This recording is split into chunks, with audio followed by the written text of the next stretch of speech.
Mabuti pa, nasa bahay. Sa natutulog mong anak, ikaw ang nakadantay.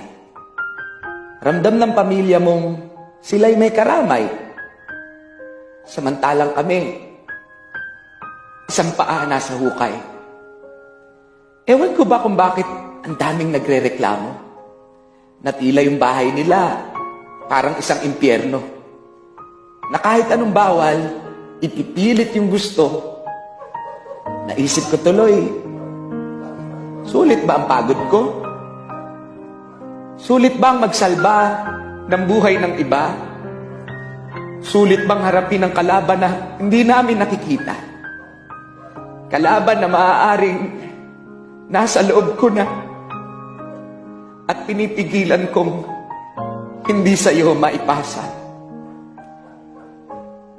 Bago ka magreklamong sawa ka na sa sardinas, na dahil walang nightlife, parang ikaw na yung pinakamalas. Gusto kong malaman mo yung hirap na dinaranas ng mga nakikibaka para ikay mailigtas. Alam mo ba yung pakiramdam ng pinandidirihan? Na walang gustong kumausap sa'yo kasi taga-ospital yan.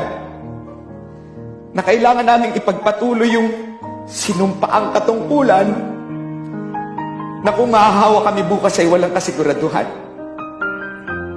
Alam mo ba yung pakiramdam na takot ka? Pero sa harap ng pasyente, hindi mo pwedeng ipakita. Na yung sarili mong anak, hindi mo makamusta dahil busy-busy ka. Asikasuhin yung iba.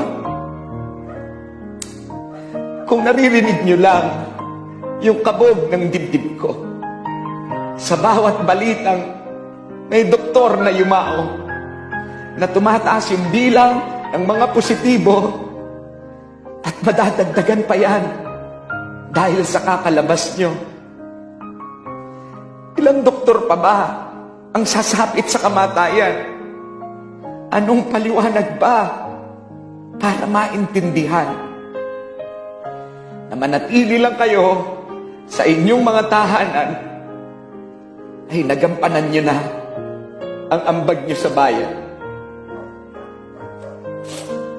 Gusto ko pang masilayan ang bukang liwayway.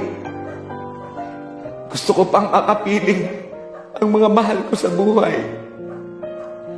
Lahat ng tapang na meron ako ay nakanda kong ialay. Pero katulad po ninyo,